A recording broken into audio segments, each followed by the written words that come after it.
তো সবাইকে জানাই গুড আফটারনুন। কাল থেকে আর কোনো ভিডিও করা হয়নি যেহেতু ট্রেনে রয়েছি, আর তাছাড়া নেটওয়ার্ক থাকছে না। তো এখন রয়েছি কোথায় বললে? ব্রহ্মপুর না কোথায় একটা, উড়িষ্যা ঢুকে গেছে। বৃষ্টি হচ্ছে, তোমাদের ওখানে কোথায় কোথায় বৃষ্টি হচ্ছে একটু কমেন্ট করে জানিও। আর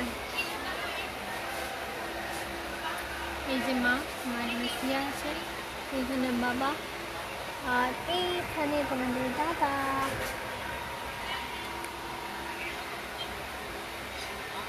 তো চলো, প্রচুর গরম বন্ধুরা, এত গরম ট্রেনের মধ্যে থাকতে পারছি না। আর এই যে বাইরে স্টেশন, এই দেখো ট্রেনটা থেমেছে এখন, কোথায় এটা জানি না, ব্রহ্মপুর না কি একটা বলছে।